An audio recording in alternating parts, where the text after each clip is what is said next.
Vous pensez que le leadership, c'est réservé aux PDG, aux managers et aux grandes figures de ce monde? Détrompez-vous. Un vrai leader, c'est quelqu'un qui influence et inspire peu importe son statut.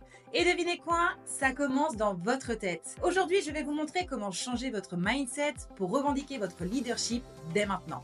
Abonnez-vous et dites-moi en commentaire, pour vous, un leader c'est quoi? Une personne charismatique? Quelqu'un qui prend des décisions? Quelqu'un qui inspire? Avant de parler de compétences, de communication ou d'actions concrètes, il y a une première étape incontournable, se voir comme un leader. Le problème, c'est que beaucoup de gens n'osent pas se considérer comme des leaders. Ils pensent qu'il faut un titre, une autorité officielle ou une validation extérieure. Eh bien c'est faux. Un leader, ce n'est pas seulement un PDG, un manager ou un chef de projet. Un leader, c'est une personne qui influence positivement les autres, qui inspire et surtout qui guide. Et voici la vérité. Les autres ne vous verront jamais comme un leader, tant que vous-même, vous n'avez pas adopté une posture intérieure. Faisons un test. Quelle image avez-vous de vous-même? Prenez simplement 5 secondes et posez-vous la question. Est-ce que je me considère comme un leader? Si vous doutez, bien sûr, c'est normal. Vous allez voir que ça peut changer dès aujourd'hui. Brisons les mythes du leader inné. Les leaders sont nés des leaders. On a souvent cette idée reçue qu'il existe des personnes naturellement charismatiques et influentes, et d'autres qui ne le seront jamais. Eh bien, c'est totalement faux. Le leadership, c'est une compétence, une habitude et surtout un état d'esprit. Barack Obama, par exemple. Adolescent, il n'était pas particulièrement extraverti ou charismatique. Mais il a travaillé sa posture, son éloquence et sa confiance en lui. Aujourd'hui, il est reconnu comme l'un des meilleurs orateurs et leaders politiques de son époque. Some of the most successful people in the world are the ones who've had the most failures. J.K. Rowling, who wrote Harry Potter. Her first Harry Potter book was rejected 12 times before it was finally published. Michael Jordan was cut from his high school basketball team. He lost hundreds of games and missed thousands of shots during his career. But he once said, "I have failed over and over and over again in my life, and that's why I succeed." These people succeeded because they understood that you can't let your failures define you. You have to let your failures teach you. You have to let them show you what to do differently the next time. So if you get into trouble, that doesn't mean you're a troublemaker. It means you need to try harder to act right. If you get a bad grade, that doesn't mean you're stupid. It just means you need to spend more time studying. No one's born being good at all things.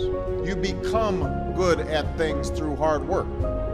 Moralité de l'histoire, un leader ne naît pas, il se construit. Et la bonne nouvelle, c'est que vous aussi, vous pouvez développer votre leadership quel que soit votre point de départ. 3 blocages qui empêchent de revendiquer son leadership et comment les dépasser. Beaucoup de gens n'osent pas s'affirmer comme leader à cause de 3 blocages mentaux. Voyons-les un par un. Blocage numéro 1, je ne suis pas légitime. Vous vous dites, je ne suis pas assez expérimenté, je ne suis pas un expert, je n'ai pas de titre officiel. Solution, personne ne vous donnera la permission d'être un leader. Par exemple, imaginez une équipe de collègues travaillant sur un projet. Tout le monde hésite. Personne ne sait trop quoi faire. Une personne prend l'initiative, elle pose des questions et elle propose une direction. Elle devient donc naturellement un leader. La leçon dans tout ça, c'est que le leadership ne vient pas d'un titre, mais de votre capacité de prendre des initiatives. Ensuite, on a le blocage numéro 2. Les autres vont me juger. Vous avez peur du regard des autres? Mais c'est normal. Vous savez quoi? Un leader, ce n'est pas quelqu'un qui essaie de plaire à tout le monde. Il faut accepter que le leadership implique parfois de déranger. Regardez les grands leaders, par exemple.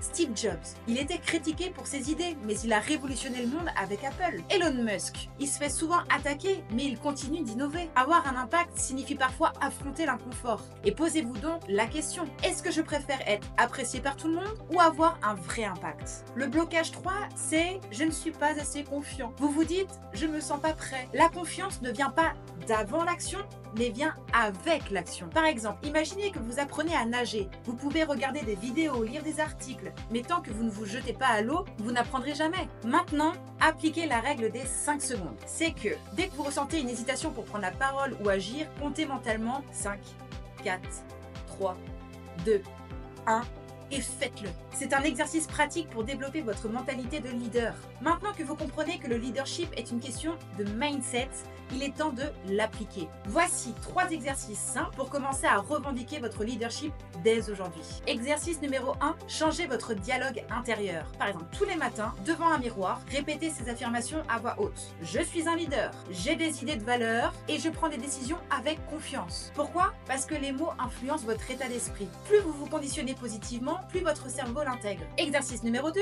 osez prendre la parole en premier. La prochaine fois que vous êtes en groupe, au travail, avec des amis, en réunion, prenez la parole en premier, même si ce n'est qu'une question ou un commentaire. L'important, c'est d'ancrer cette habitude. Pourquoi? Parce que les leaders ne sont pas ceux qui parlent le plus, mais ceux qui osent initier la conversation. Vous devez la prendre vous-même. Exercice numéro 3, prenez une décision sans demander l'avis des autres. Parce que si vous hésitez sur un choix, un restaurant, un film à regarder, une activité à faire, au lieu de demander l'avis des autres, décidez vous-même. Pourquoi? Parce que les leaders développent leur confiance en prenant des décisions. Même des décisions simples entraînent cette habitude. Récapitulons. Le leadership n'est pas inné, il se construit. Votre état d'esprit détermine votre posture de leader. Ne cherchez pas la permission, prenez-la. Les leaders osent parler, agir et décider. Et votre défi aujourd'hui, c'est d'appliquer au moins un de ces 3 exercices. Dis-moi en commentaire quelle est l'action que vous allez mettre en place dès aujourd'hui pour affirmer votre leadership. Vous avez maintenant les bases du mindset d'un leader. Mais le leadership ne se limite pas à ce que vous pensez. Il se manifeste aussi dans la façon dont vous communiquez. Dans la prochaine vidéo, je vais vous montrer comment utiliser votre voix, votre posture et vos mots pour imposer votre présence naturelle. Alors abonnez-vous, likez et partagez pour découvrir les nouveaux épisodes à venir.